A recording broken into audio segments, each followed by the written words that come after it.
government contracting is really a three-legged stool. One leg is the customer, one leg is the contracting shop, and one leg is the budget folks. And they're often organizationally separate, let alone philosophically and otherwise separated. So they can be difficult to navigate. But like if you're at NSF does the SBIR stuff, lots of it. And so their goal as an organization is to get out and do things differently. It's the same thing is true, by the way, of DARPA, which is that's their organizational philosophy. Is their job is to go find the new stuff and the creative stuff. When you're talking about something like cameras, which I don't doubt that you have a unique technology that you're implementing in the cameras, but cameras are a commoditized sense, and that everybody's doing some form of monitoring now, of supply monitoring and tracking and so forth. That really becomes a question of finding out what buying office is actually buying it. So if you've got an MOU to develop some capability for, I'm making this up, for FBI, and it's developmental, and it's an SBIR or it's another transaction or some NSF grant or whatever it might be, the next key is to figure out who in FBI, where is the buying office that's actually buying what I'm developing and hoping to sell. And then you got to proactively go ping them. And typically they're relatively responsive. I mean, we find if we have a client that's looking at an opportunity, we don't do business development, but we find typically contracting officers respond to our questions. You know, we send an email, cold call, and say, hey, we got a question about this or what have you. They're usually pretty good. Contracting officers hate being sold stuff, right? I mean, they write the contract, and if they have to be, because they have to be part of source selection. So it is a little complicated, as Katie said, but it kind of depends on what you're selling, and then figuring out who's actually that end use customer. Most of the time, there's an end use customer. If you're working with the defense innovation side of the house or AFWorks or these groups, they won't do anything unless they have a customer already that wants whatever they're doing. NSF does a little bit more forward leaning, but typically they too have a customer who's saying, we have a prognosticated interest in this kind of capability. And then they go out and fund some research. I think SBIR, the agencies typically announce their SBIR. I think they do it twice a year. I think they do one in January and maybe one in June or something like that. NSF is actually pretty regular about their announcements, I think as frequently as quarterly, but other groups, typically they announce them at the first quarter of the year, January to March. Okay. Yeah, and so I think the thing to realize, and maybe stating the obvious here, is seeing an opportunity. If an RFP is already out, walk away from it. If you didn't know about it before the RFP came out, you're probably too late to compete, because we spend an inordinate amount of time explaining to government folks about how companies work and how, they're looking a year, 2 years out to see what's coming. And when there's a draft RFP or there's talk and a forecast of a need, they're already forming their teams, thinking about their solutions and so forth. So when the RFP comes out, the market I won't say it's set, but it's tough to break into.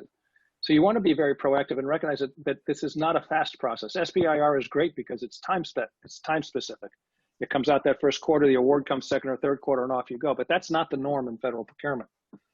But I think that, to Katie's point, the NSF, if your AI capability is, I don't say commodity, because again, I don't mean it's run of the mill, but if it's not developmental, if it's set and it doesn't really require more R&D support, then you need to get back down to the nitty gritty of who's buying AI and what they're buying it for, and to see if it aligns with you and how are they buying it and through whom. But AI, like you said, AI is like cyber. You ask any company in the business today, and Katie, I would say from an RCA perspective, almost every company you deal with does some form of cyber and says they do some form of cyber and form of AI. Oh, and they do data analytics too, and their people are the best in the world. To Stan's point, if the RFP is already out, yes, it very well may be too late. When you see an RFI, respond to it.